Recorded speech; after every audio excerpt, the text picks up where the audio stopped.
start recording. So recording seems to be happening. I have not shared my screen, so let me also do that.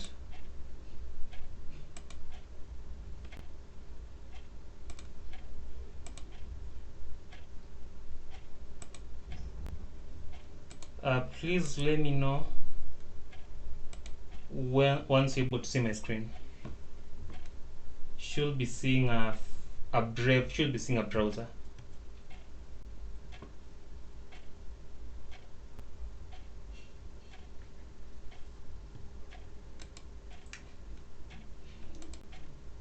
Are you guys able to see my browser? Yes. Awesome. So the next thing I'll be sharing will be my terminal. I thought I had it open. There we go.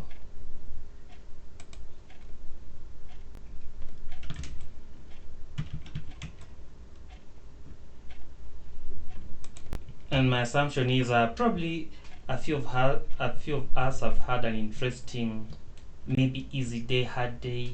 We need to get ourselves in the right mindset.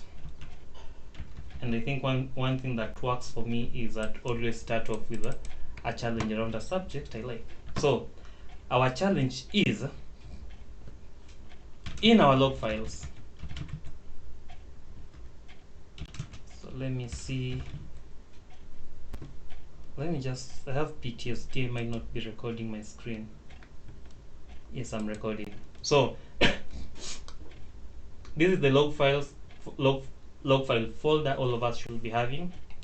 In one of these files, there is a text file with this string or with this digit. So our task should, well, definitely you guys have to accept it. So your task is to use the command we used, we went through last time. So we went through grep. I'm not sure if we went through find. For sure, we went through grep. So we need to use the commands we did last week: grep, cat, sort, whatever, to find which file has this particular digit in it. So for example, if this file is so that I'm not clicking anything. Okay. If this file is auth, so you ideally want to go through auth and figure out, does auth contain the digit that I just shared with you, which was what? 46.5. Is the challenge clear? If it's clear, just say on the chat yes. So I'll type it again. So find the file of files with this digit.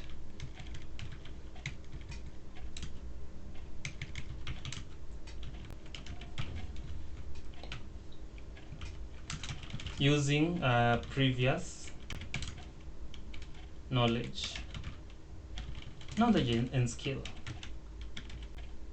Now as that happens, technically this cohort is going to make me broke. Not complaining, just putting it out there. So I believe that two guys I owe credit or cash.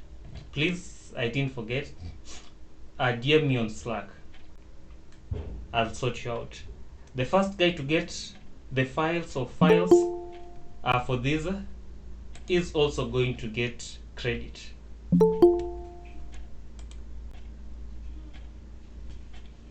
So I see Sidonia and Boaz have just joined us. So Sidonia and Boaz, the team has a challenge. The challenge is based on the skills we learned last week.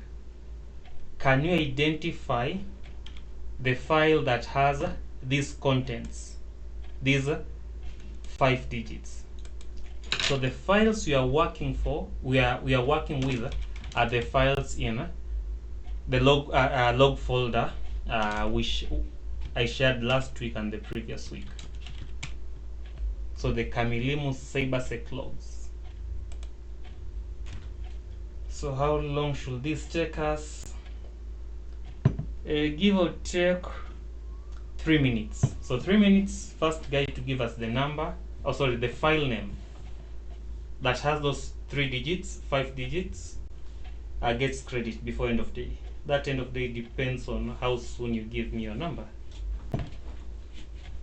It's very straightforward, at least I hope. Google is your friend.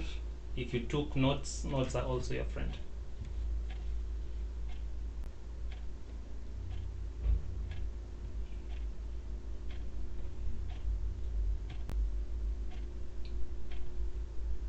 So 3 minutes, let me put my timer.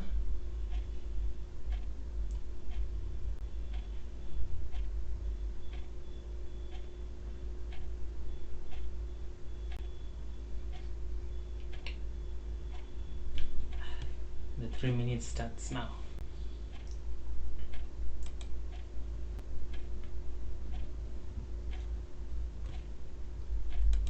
If the challenge is not clear, please also let me know. Patience, which terminal are you referring to? Your virtual machine?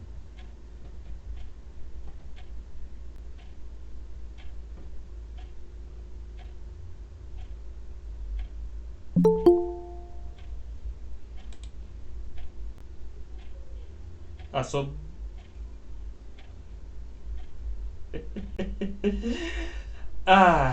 Bruce Felix seems to have Bruce Felix is onto something.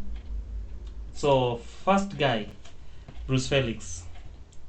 We don't know if his answer is right or wrong. We'll validate that. Boss, the question was, we have this digit 40465. We need to find which file has these particular digits as part of its content.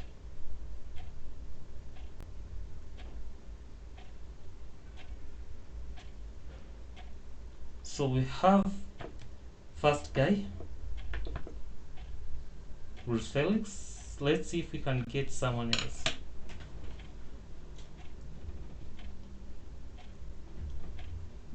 Still have a few seconds.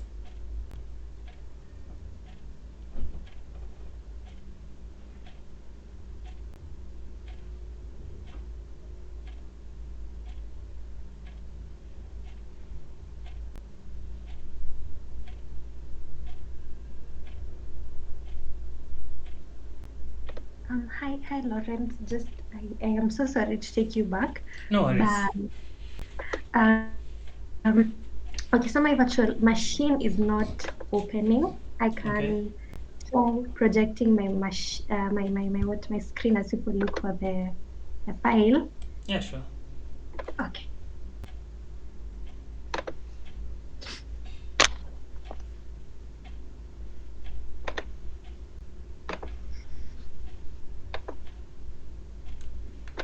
Just give me a sec. No problem, no problem.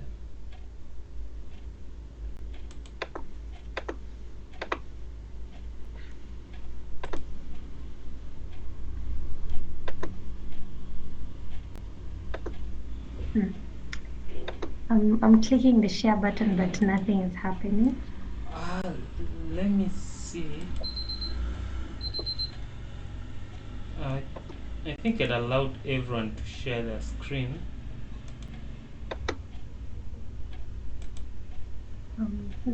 Yeah, you should be able to share your screen. Okay, I don't know what the problem is. Let me try again. Okay. Can you see my screen? Let me check. Not yet on my. And yes, I think it's yes. Can see it now. Okay, so this is what I have. when I open storage. I think you nuked your machine. So okay, what am I supposed to do? Click on controller, the SATA controller, This one. the second one. Uh-huh. Just click on it. That your machine is. It might be gone. Oof, okay. So what we can do is, you see those two plus signs, the green ones. Yes. Uh-huh. So one of them, that's yes, add hard disk. So click add hard disk. Which VM are you using? Kali. Yes. Okay, so click on Kali, then choose, then OK.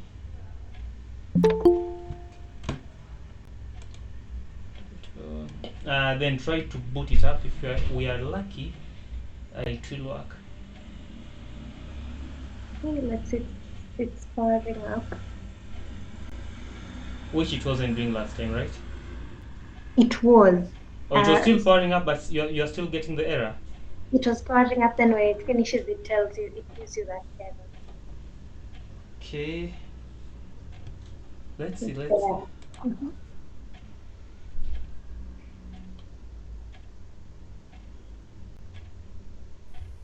Looks promising.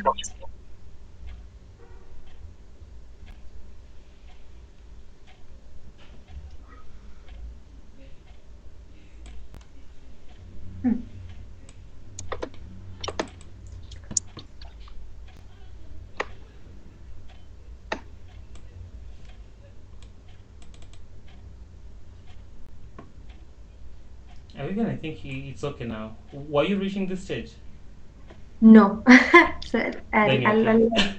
okay, thank you.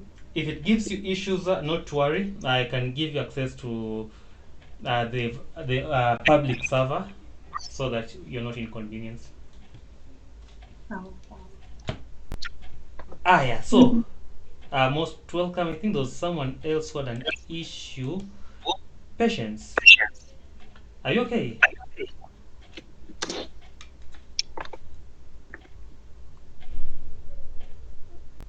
Awesome. So our timer is up. We have to. We have to what? Two answers from Bruce Felix and James. Same answer. So I'm hoping one of them is right. If one of them is right, Bruce Felix got first blood. First blood is typically when you are the first person to get something hopefully right. So he will get the reward. So Bruce Felix, if you're in a position to, please share your screen and just walk us through how you arrived at that particular answer. Then James will also do the exact same thing. I think we might just give a bonus for a best explanation. Is it visible? Yes, it is. Okay, so I navigated to where I stored the file and the logs. That's the log folder, and used grep -r, which means you look for it recursively. Then I submitted the value, which is 40.46.5, and the dot means to search in the current folder, and it gave me that. So 2 instances in both files, but different timestamps, and yes, same ID but different timestamps. So you went to that folder and basically used grep -r. Yes, in the logs folder. Okay. Solid explanation. Thank you. Anyone with questions to Bruce Felix?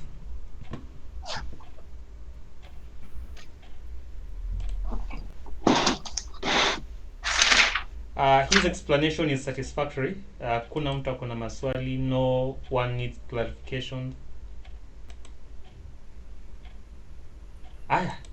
James, you're up next. Was it James really? Yes, it was James. So Bruce, Yes. Bruce, there's a question for you. You'll answer after James. Okay, for me, I hope you can see my screen. Yes, we can. Okay, so I started with I left the logs. I didn't know about the recursive, and I've just learned about it right now. So I just started with the first folder, Apache. I was going to go through all of them. So I went to Apache, then less. Then I started with the access log. Okay. That is cat access log. Then using a pipe, I did a grep. Then the number was it 44? Yes, Was it 44 something. grep 44? I didn't remember. What was it again? 44 0 50, I guess. I don't know. 40, 46, 5. Oh yeah, 40 46 5. Yeah. So I didn't find it. So I went through all of them, like the access log. This and another one. There's access.log one. Then I came again to error.log. That Yeah. was that error.log. And using a pipe, I did a grep 40 46 5. Yes, then I found them like that. Yeah. Interesting. Thank you so much. Any question for James?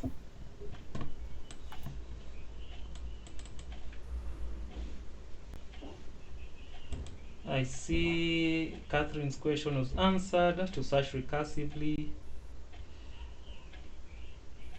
Bruce Felix, what do you mean when you say to search recursively? For those So of us instead of who are hearing recursively in this context for the first time. so recursively means like to go through in this context, instead of searching every single file like the way James did, I want it to go over all the files. So recursive is like it's a form of repetition, but do it on the individual files that are there. Thank you. Catherine, make sense? Awesome. So both James and Bruce are actually correct. That is the approach that I will have used. Just doing grep, then switch R, then what you want to search for, which was this now, digit here, then specifying the folder. So Bruce used the dot to mean or to tell the machine that search only files and folders in my current path. Our current path, you can do WPD is this home Merlin logs. So that will only search through everything that is in here. Now, if what you want to search is in a different folder, then you just basically give it the path to that folder. So in my case, a different yet similar way to do this will be just also copy my path, paste it there and search, and I will have gotten Excuse me, Lawrence. exact same feedback. Yes, please. Are you sharing your screen? Yes, Okay, but in it's my not- mind. Oh, okay. Haha. Apologies about that, guys. Give me a minute, and thank you for picking that up.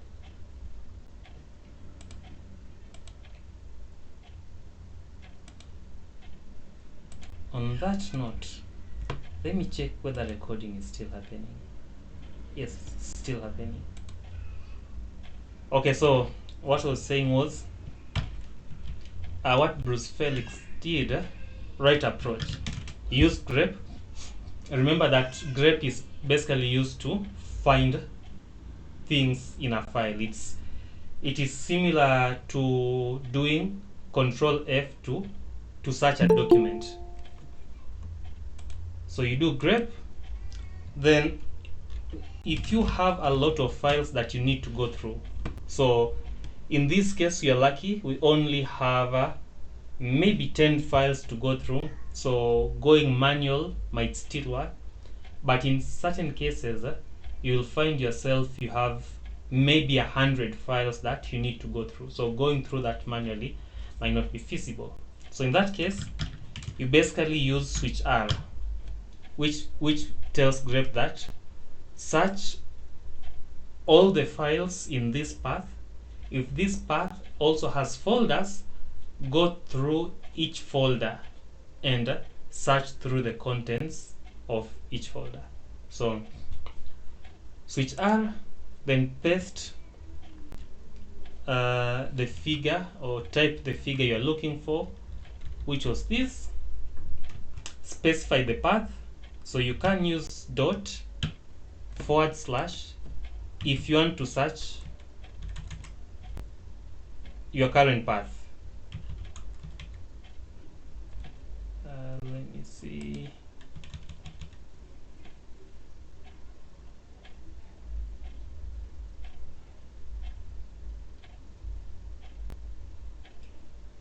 So I seem to have just dropped my internet.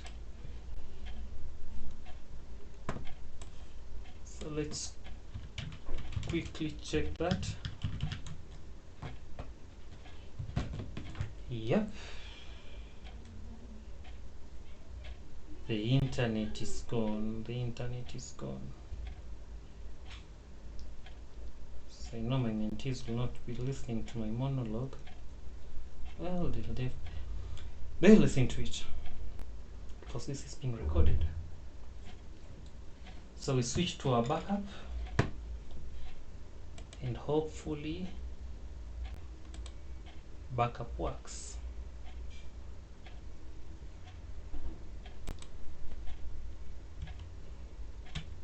Internet in 1, 2, 3, 4, 5, and we have internet.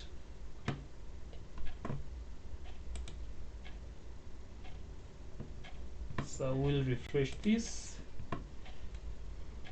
I need to log into back there, so quickly do that again. We have access. Let me refresh that, and should be live. Apologies guys, my internet did that thing, but I'm back. So let's quickly go back to where we were. So it's basically explaining what can be done. Where am I? So let me go to our folder again. So it's explaining how you can use grep switch R. Specify what you want to search for or what you want to look for. In this case, You're still not sharing. it's one of those days. Jolly. So share entire screen. The good thing, the recording is happening, so naweza jitetea with that. So switch R, specify what you want to look for. For us, it was a digit. Then use dot if you only want to search the current directory. In this case, our current directory will be home Marlin logs. Might be something different for you. And what it said was, if you don't want to use the dot to search your current log, you can still give grep your absolute path. Just say, okay, search everything in this particular folder, and it will give you more or less the same output. So that brings us to an end of grep. Next thing I want us to go to is, let's go to Apache folder. So last week we talked of grep, We talked of what else? We talked of CAT. We saw the few challenges CAT has, especially when you're using the delimiters and escaping space. So we are going to head our Apache access log.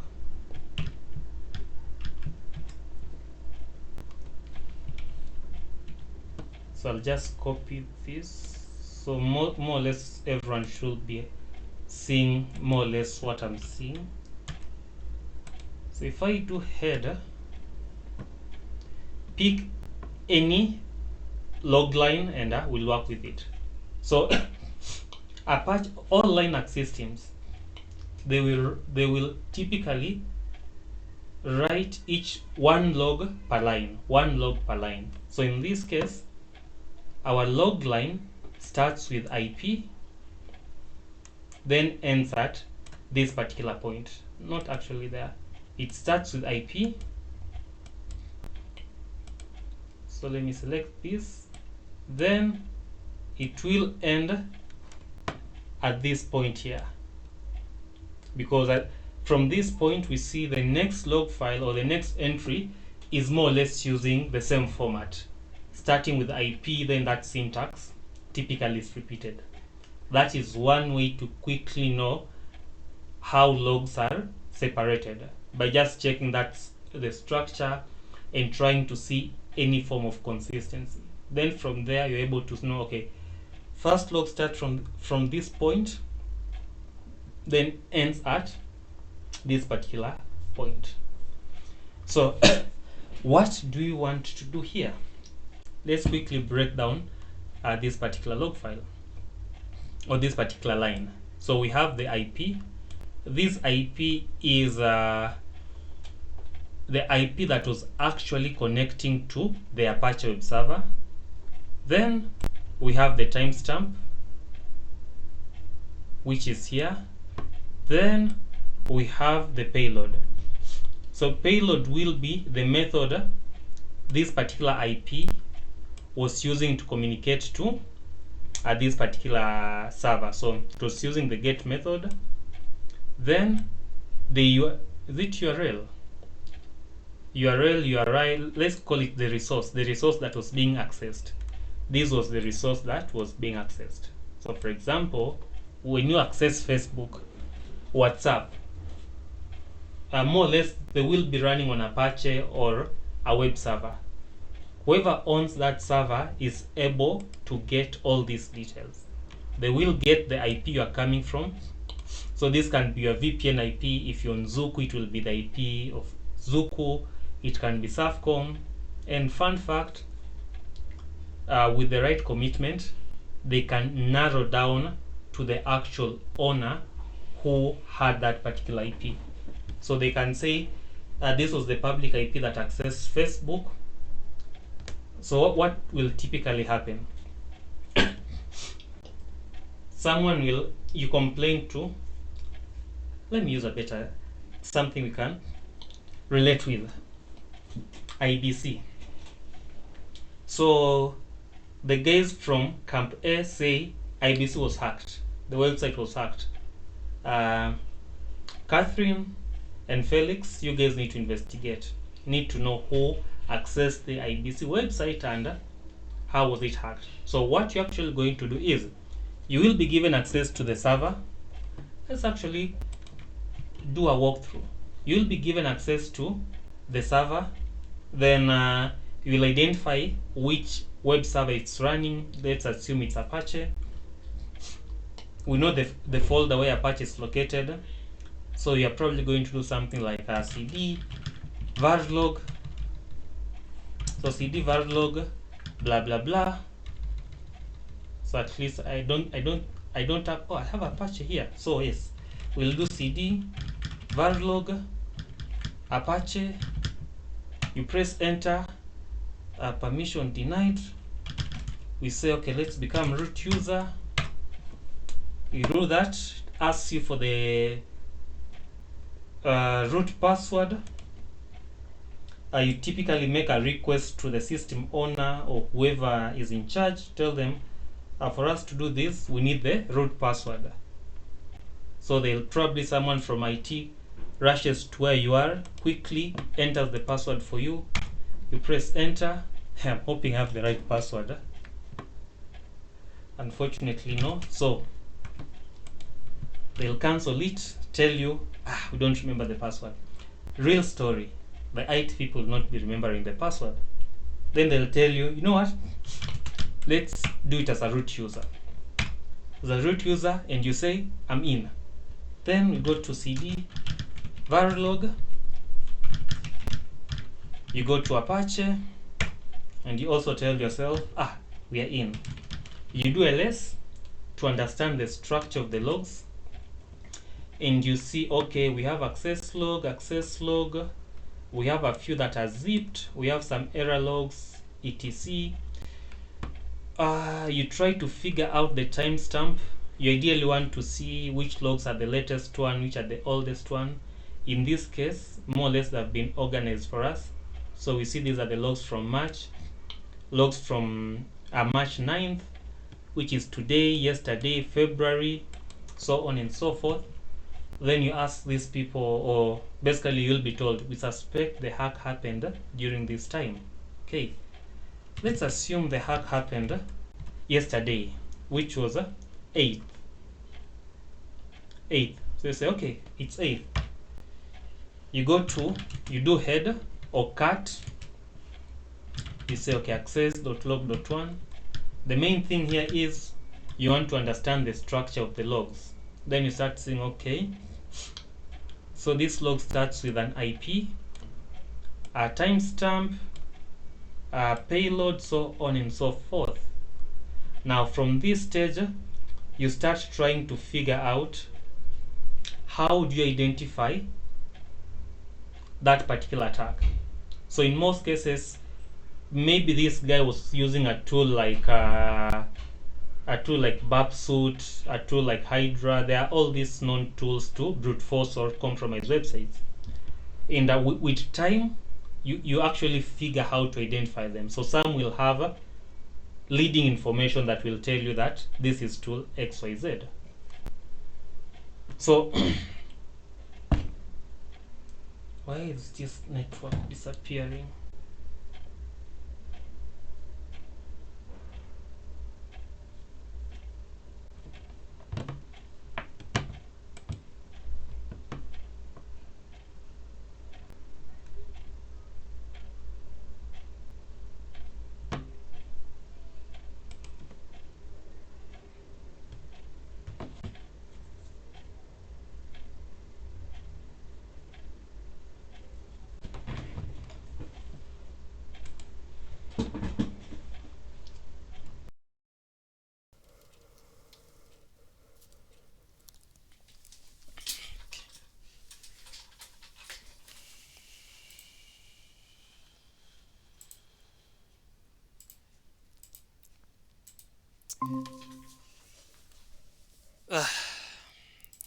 Apologies guys, my main internet came back, then disappeared and kicked me off.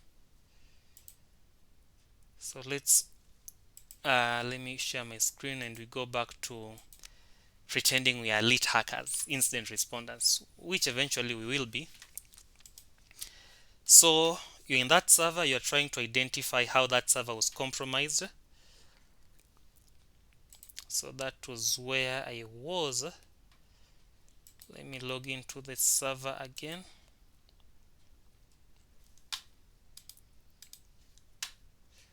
Okay, so that is where you are.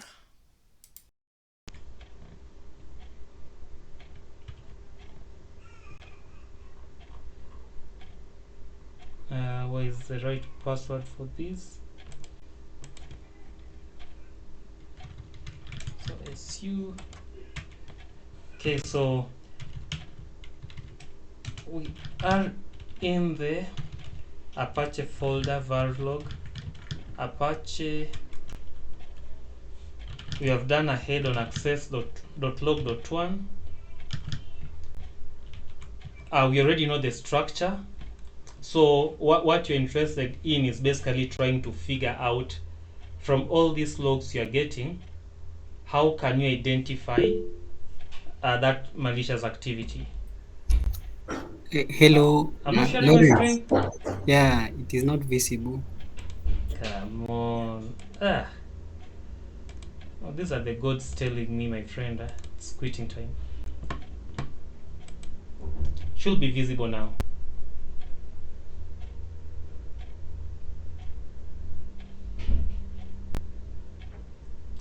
It's visible, right? Yes. Awesome. So at this particular stage, you are more interested in, from all these logs I'm getting, which logs will help me know whether an attack happened. So one, in most cases, you can look for known indicators of attack as far as websites are concerned. So there are typical tools people use. So if it's a WordPress site, what someone is going to use is a tool like WP Scan. So we'll actually use Grep and say, okay, Grep, switch I to be case insensitive. Then let's try WP Scan. Then specify the logs you want to look into. So Grep gives us nil, no output, means no indicator of WP Scan here. The other tool you typically use is Uniq. You try that, no indicator. What else can you use? The other tool guys use is SQL map. So more or less you're looking for those indicators. If you find them, gives you a place to start. If you don't, then it means you're going back to the website and trying to figure out how can what happened. So one thing that will help you is, these guys are claiming the site was hacked. If someone was going to hack that site, how are they going to do it? So maybe the site has an admin page. So if someone was going to hack the admin page, definitely they need to access the admin page. So what you do next is, haraka upesi, you say, okay, Grep, let's search for everything that has admin. And now you say, okay, so we have admin here, post, we have admin here, admin being accessed. In most cases, maybe this is your actual admin page. You're like, okay, so we have admin. These couple of lines are indicators that the admin page was accessed. So what you're going to do next will be, we need to figure out which IP was accessing the admin page. So what do? Say Grep, then you say okay. So it's Grep. We know what you want to capture. We want to capture this first line because so you can see the IPs are on the first, let's say on first column or first field, depending with which command you're going to use. So let's go with cat. So you say Grep everything into cat. Say my delimiter, in this case delimiter is FD. We say it's space, then the field you want to print is field 1. Then you press enter, and now you have all the IPs. We go a step further and you say, okay, maybe these IPs has duplicates. What do? We pipe these two. You can pipe it to sort, to arrange them in an order. Then you pipe them to Uniq to only find unique occurrences. So I'll repeat that. When you use this approach, cat is going to give you all those fields. Now some of those fields, some of these IPs might be repetitive, so you might have duplicates. So what you want to do is, you want to clean this up and only get unique IPs. So in Linux, and how sort works, if there's anyone here who has done computer science and all that, we typically used to have that binary sort. I used to hate it.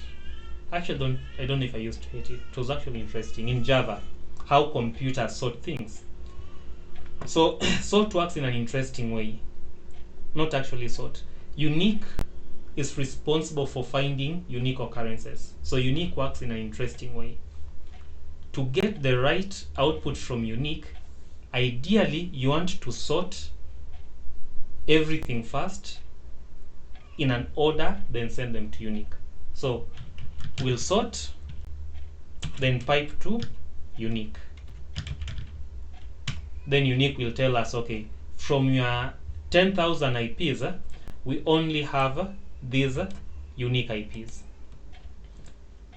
Both sort and Uniq have different options. So I can say Uniq type C, and I will be told how many times each IP occurred based on this filter that I've given it. So with this, then you tell your team, okay, from everything we gather, we see we had this IP accessing the admin page 3 times, then this other IP access the page XYZ times. From our analysis, we see that the first 3 IPs seem to be coming from the same network range, you see, 195. Then we have one unique IP, 92, which seems to be coming from a totally different range. Then you'll go ahead, do more research on this IP. Someone will tell you, no, 125 are our IPs, this 92 is the attacker's IP. So typically in an investigation, you more or less will be doing something similar. Now, to wrap this up, sort can also do Uniq for you. So I think you can do sort switch U, and it will also do Uniq for you. So something I recently learned. I'll take a breather and take questions. Any questions? I think that does actually a very good recap of cat, sort, and the previous commands we did.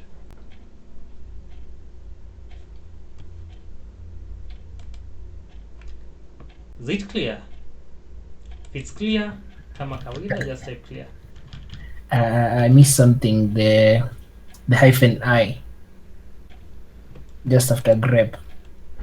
The hyphen I is to make grep case insensitive. So which means it will find admin in caps, mixed case, lowercase. Okay, and the delimiter doesn't have, it could be anything apart from a space. Could be a Yes, comma, a full stop. of course. So let us actually see that in this file. So maybe we want to use which delimiter here? Maybe we want to use these double quotes as our delimiter. Which means if we use the double quotes, the first double quote is this one here. So our first field is going to be this. Second double quote is here. Second field is going to be this. So if we do that, and we say delimiter is double quote, now given that it's not space, I believe we can just use double quote. Let's see what we get. We get nothing because Linux has what we call lateral characters. So you need to escape these by doing, I think it's a backslash. And now we have those characters. We now have better logs because we have used a different delimiter. Make sense, Bruce Felix? Yes, it does. Okay. Catherine, so SU will jump you straight to the root account. That's why I use SU. So if your account, so in my case, if the Merlin account was has sudo privileges, I can do sudo su, basically telling Linux make me a privileged user. Then Linux will require me to enter my user password, the Merlin password. Then it will make me root. If I don't know the password, but I know the root password, I can jump straight to root without having to go through sudo su. So So if I use this approach, I need to have the root password,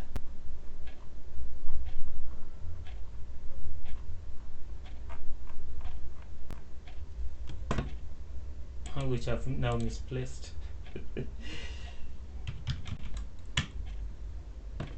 But Catherine, I hope that answers you.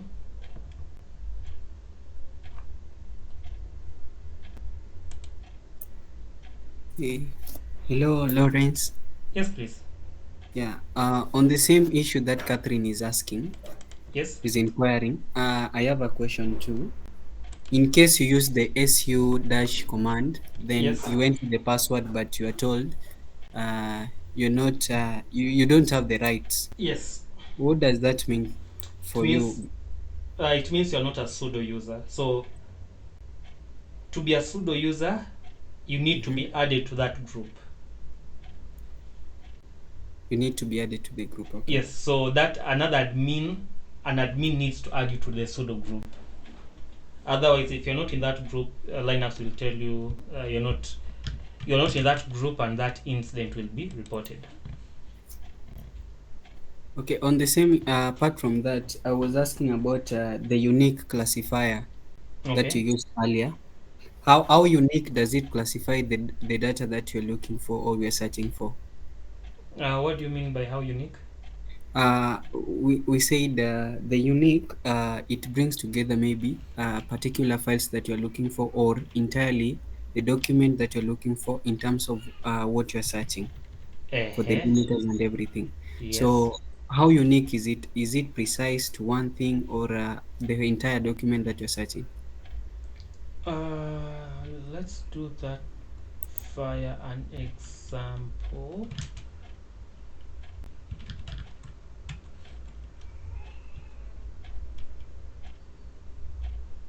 Mm-hmm. Okay. So if I was to showcase that, hello, grep admin. Why am I not getting anything?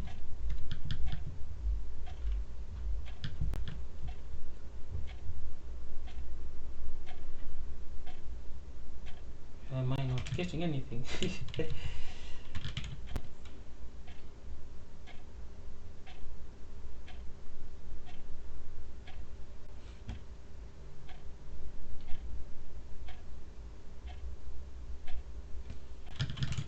Oh, I'm wondering why my log is not giving me anything.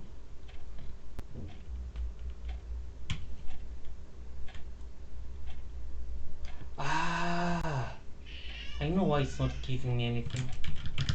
Because I was using a different log file here. This is what I was using. So let's practically do that. So for Uniq, I'm not really sure technically how it operates, but let's take this output. This output has a few IPs that are repetitive. Sindio Felix? Yes, I'm getting you. Just use an example that will be fine with me. Okay, so what Uniq will do is it will go through this output and basically remove duplicates. So it's intelligent enough to know that we have .18 here, .98, and we have another .98. One of them has to go. Not actually. I need to only remain with one. So it clears everything and just gives you that one value. Then it will go to the next figure. So we have 92 here. Do we have any duplicates? No. It goes to the next one. We have 90, 195. We already removed that duplicate. It goes to the next one. We have 140. Do you have a duplicate? So on and so forth until it's done with the whole output you have given it. Does that answer you? Yeah, that is very clear. Thank you. Awesome. Are you guys able to see my commands?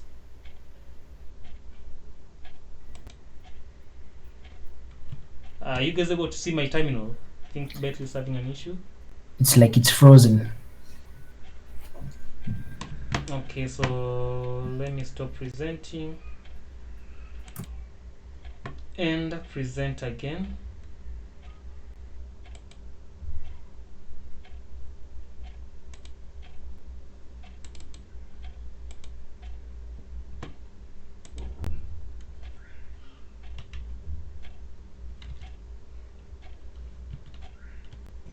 Let me know if it's visible now.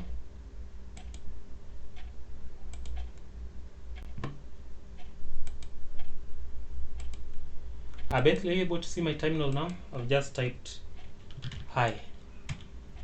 Yes, I can now see it. Okay. So what you just done briefly was actually going through the cut and those other details. So more or less cut, we are done with cut. Now time. The last command I want to introduce is a command called awk. So awk is similar to cut but way more powerful. Syntax for awk is, if you want to use awk, basically type awk, then double brackets, then closing, yes, opening and closing brackets, I believe those are curly brackets, then inside you type print. I'll explain what that does. Then point it to the file you want it to read. So in our case it will be varlog apache, let's go with the access. Now in cut, the command will have been cut, we specify our delimiter, we specify the fields you want to print. So the fields in awk will be represented by print. So in awk it will be print, then you use the $, then the fields you want to print. So if you want to print field 1, $1, you want to print field 10, $10. So that's one thing to do. Then for the delimiter in awk, it is capital F. So capital F, specify the delimiter, then you will be able to print what you require. I had a link open, so let me just open it and we see how awk works. So type awk command Linux. I'll go to the so awk command in Linux with examples. Let's go to it. We copy it. So let me just drop that link inside the chat. Then you can go through it. It's single quote. So awk single quote print, then the file you want to print. So you can go through this, but awk is more or less very straightforward once you get the hang of it. Now, the beauty of awk is that by default, awk uses the space as a delimiter, which basically means if you don't put any delimiter here, awk is basically going to print to use space as a delimiter. So let me cancel that. Let's see how that file is structured. So head access.1, enter. Okay, we see we already know this. So first field space, second field this hyphen, third field, fourth field, so on and forth. So in awk, if I wanted to print the IP, I wanted to print what? The timestamp here. I wanted to print the method. What I'll do is, this is the first field, the second one, hyphens the second one, this is the third one, this is the fourth one, the fifth one, maybe the sixth one. So you want to print 1, I believe 4 and 6. So let's see. So very straightforward. You say awk print 1, print 4, then print 6, then you say enter. Then it gives you all those fields jumbled up together. Then you can clean it up. So in awk, how do you clean it up? I believe in awk you can introduce spaces, so something of this sort.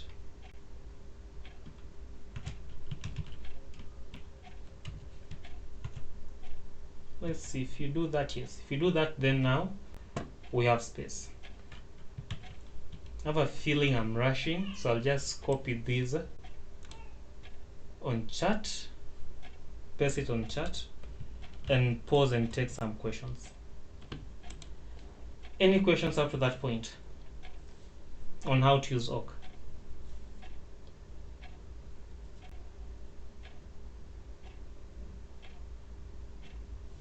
If it's clear, just type clear.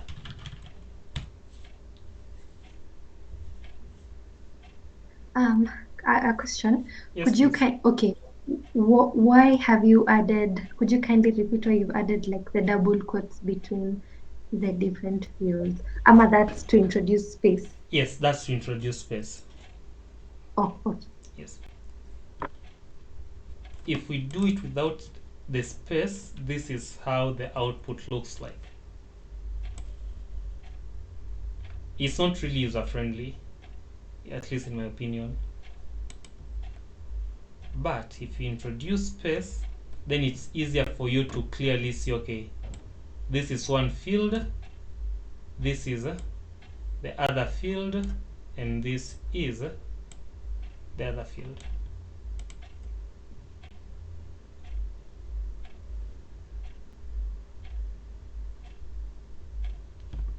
Thank you. Catherine, Bethley, let me see who else we have in the call. Is everything clear? Awesome.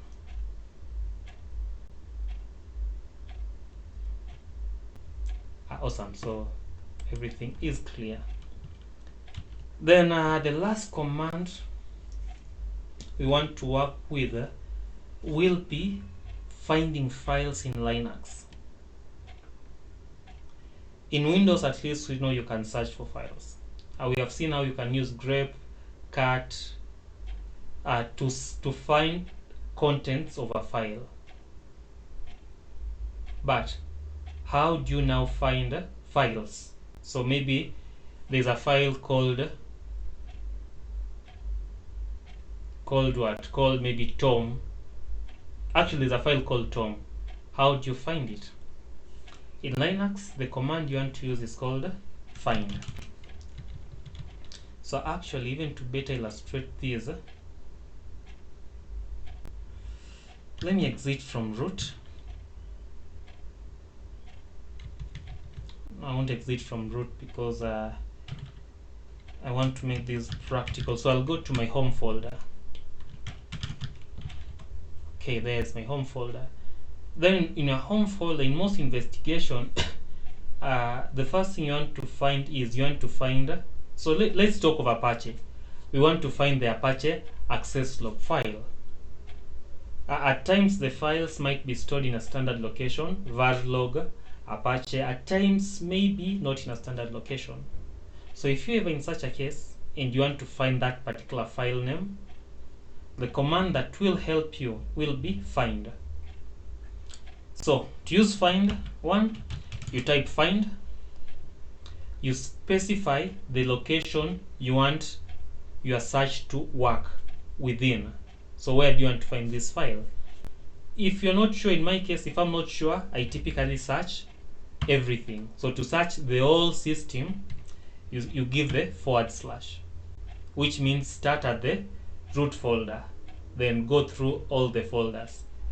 If I wanted to search my current path, then full stop /. If I want to search a specific folder, then give it that particular folder. In my case, I want to search everything, so I'll say find for me everything, search the whole system, then specify what do you want to search. We know you want to search for a file, so I'll say type is F for file. Then what else do we have? We have a name, so I'll say name, then specify. Maybe we know access logs are access.log. Then you say, okay, give me access.log. If we type this and press enter, then find will basically crawl all that file system trying to find a file named access.log. Then once it has done that, it will give you the output. So it will tell you these files have been found in directory X, Y, and Z.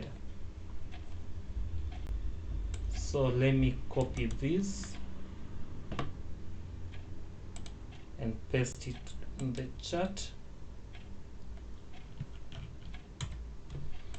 Now with find also, if you want the name to be case insensitive, then you want to use iname. So I switch name. Remember in grep we are also using grep switch I. So in find you're basically using -i then name. More or less same thing. Now lastly, at times you might not be sure of the logs you want to look for. So you basically know that the log, what I'm looking for, ends with a .log. So it might be apache2.log, it might be Lawrence Apache server.log, or Lawrence Apache server access.log. So if you want to search based on a specific part of that particular file name, one, let's assume we basically want to search using the extension .log. So what you can do is we will delete everything here and use the wildcard. Wildcard in Linux is the star. So what this tells find is look for everything that ends with .log. And if we do this, and now as you can see, we get a lot of logs. We get a lot of output. So we have fail to burn test files. It ends with a .log. This ends with a .log. We have auth.log ends with a .log, so on and so forth.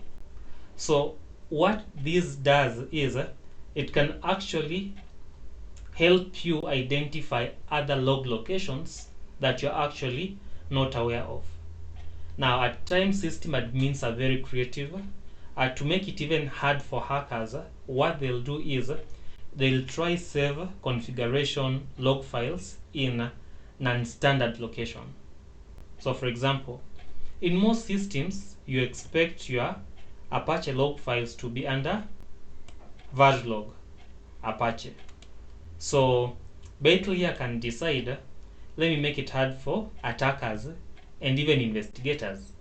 Let me save Apache log files under, for example, user share Apache log.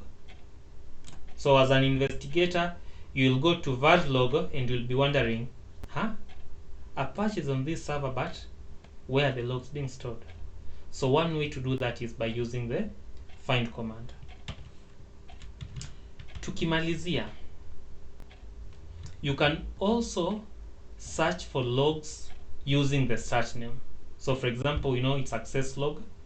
So you can basically search for anything that starts with access and give a wildcard. And now we get everything that starts with access. So with the wildcard, more or less you can play around with it to have a sweet spot of what you're looking for. So for example, what I can do here is I can search for everything that has access star but ends with log. So let's see, if we search this, what are we going to get? And now you see we only get 3 files, both access log, which is different from what we had when you basically search for anything that has access. So always have that in mind. And I think, I don't know if I told you guys, or I was telling a different team. In cybersecurity, whether you are in the defensive or offensive field, or even governance, risk and compliance, you are an art. You really need to be very imaginative and figure out, how can I make this thing, this command, this process, whatever I'm viewing, play to my tune? How creative can I become? So with things like the wildcard, it's all about your creativity. From here, nothing stops you from actually greping this, piping this to grep to find something else. Nothing stops you from piping this output to cut or to awk to identify now specific fields that you are looking for. Up to that point, I would like to take a pause and start wrapping this up. Any question as far as a log analysis for Linux is concerned?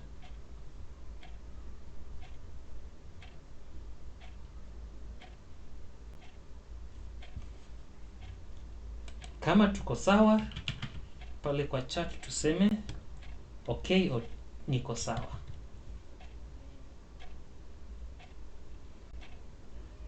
So as I guys give their feedback. Question. Yes, please.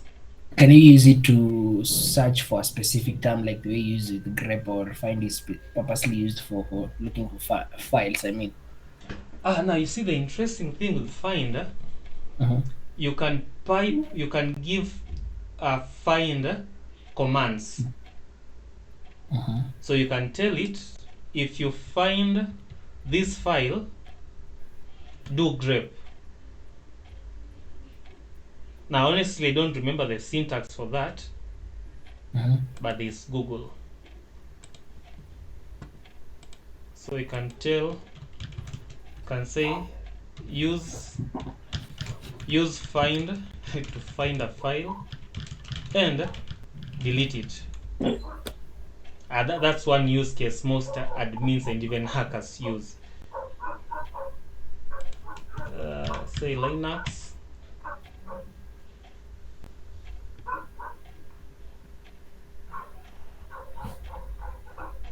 I use find command. So let's say use find command.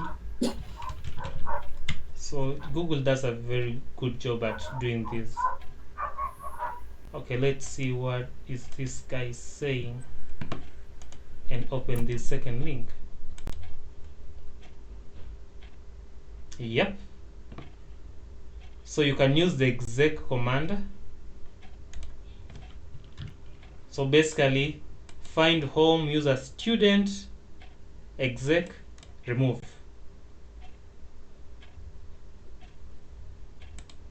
Let's see what these guys are saying. In this case, search for everything that has .txt, then they're using this switch hyphen delete to delete those files. So yes, in find, find has inbuilt commands like the switch delete.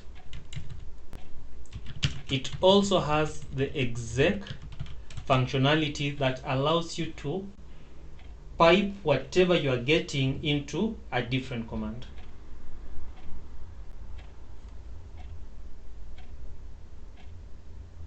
So can you use find and cut in the same command? Yeah, it should be possible. It should be possible using the exec functionality. Let's try it out. So I know it is exec. I typically know with exec you have to be very specific with that particular format. So we say find everything that has access log, then exec cut.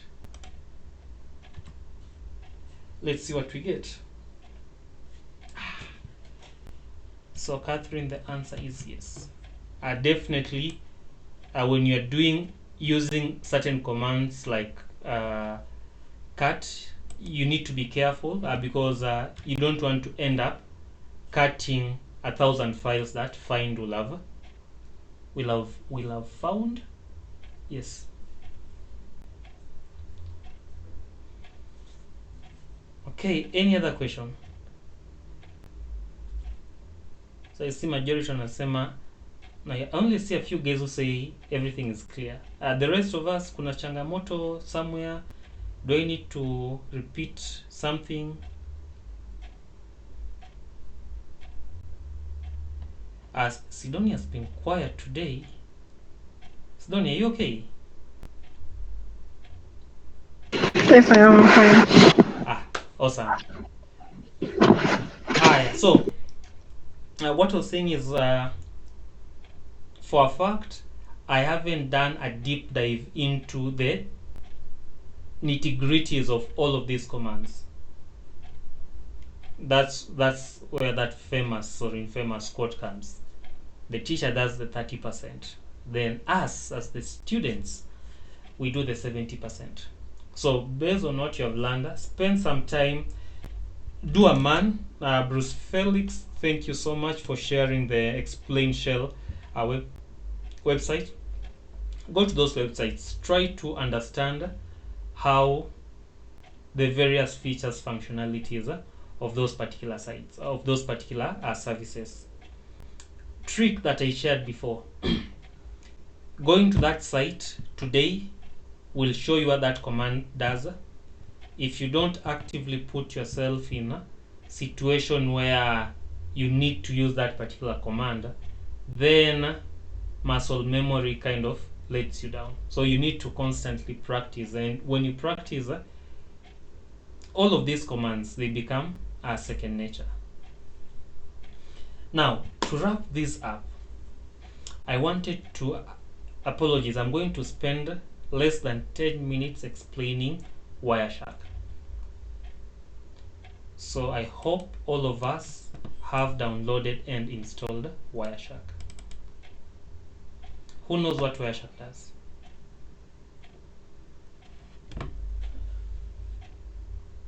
Can I give it a try? Of course. So Wireshark is a tool that is used to, it's like how you read logs, but this time around you're reading network logs of how things are transmitted over the net. Exactly. I'll just make a small correction there. Not over the net, over your network. Oh, okay. Yes. So Wireshark is basically a packet capture. When you communicate, when you go to Facebook, when you access anything on the network, your machine is going to make a connection using the OSI model all the way from the physical layer to the application layer. As that communication is happening, things are being transmitted over whichever medium you are using. Wireshark, being a packet capture, is able to capture that traffic. It's able to get traffic, network traffic logs. So In network traffic, we don't say network traffic log. It's typically, I think the industry term is a network traffic capture. So your network traffic capture will be logs for network activity. So one of those easiest to use tool is Wireshark. We still have maybe 2, 5, 10 other tools that you can use. For example, we have a tool called TCP dump,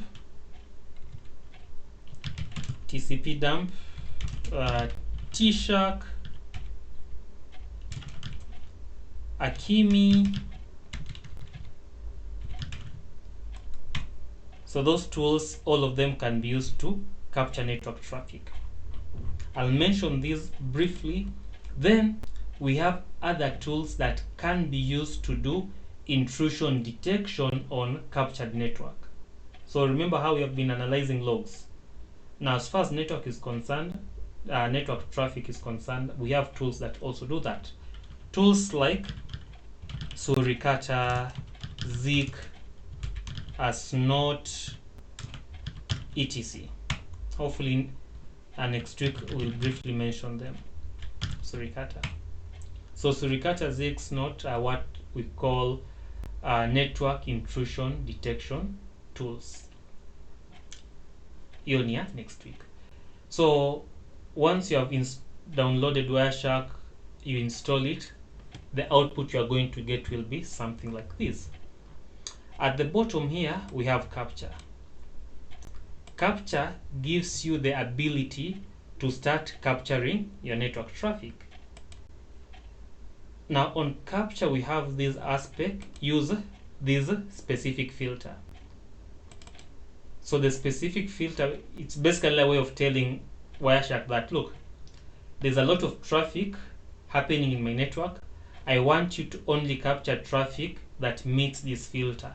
Maybe you want to capture traffic from your machine, so you'll say something like capture traffic where the source IP is your machine's IP, and destination IP or the destination name is maybe the IP of your bank. In that case, what Wireshark will do is it will capture any traffic from your host to the IP of that particular bank. In that case, what will you be capturing? If you're logging into your mobile app, Wireshark will capture that. If you're logging into the web portal, Wireshark will capture that. The other important thing now the flip side of that is, if your machine has been hacked and you want to know what the threat actor is doing, then one of the things you can do is install Wireshark and tell Wireshark, look, capture all traffic coming in and out of my machine.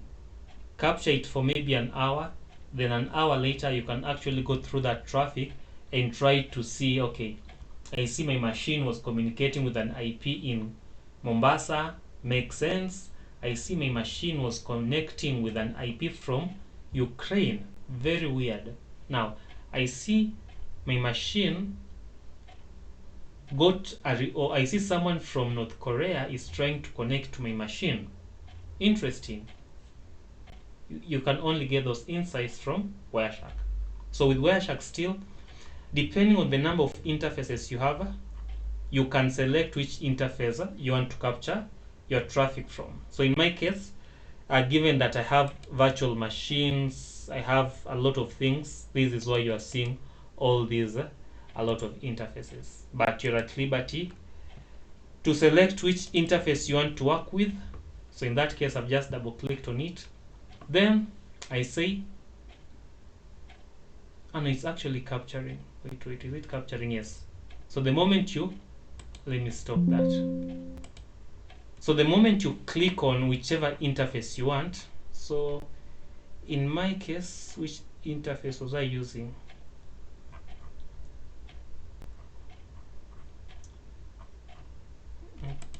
Okay, it was showing me good statistics here. It will have allowed me to know which interface had internet in it. So in my case, I can say, okay, let me capture everything from my virtual host network. So I say, okay, capture everything from this guy, double click on it, and Wireshark will immediately start capturing that particular traffic. So that's one thing you need to be aware of. The other thing to be aware of is at times, same way that you are given logs, you can also be given captured traffic in the form of a pickup file. In that case, it's what you are seeing right here, and what I mentioned, that the file that you should download.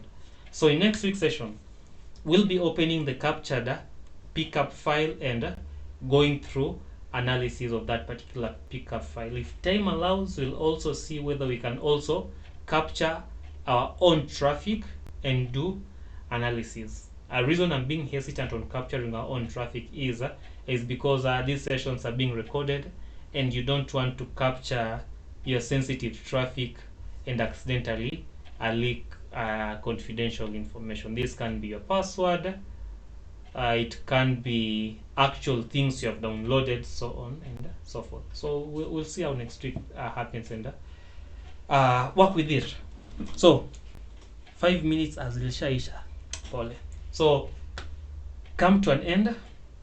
Thank you so much, guys. I hope the sessions are exciting. Something I was forgetting.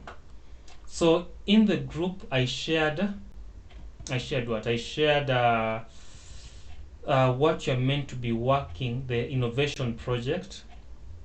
If you have not gone through it, please go through it, so that when we resume, not even when we resume, if you have comments, feedback, please put it on that particular document. Let me see if actually, I don't like going overboard into your time.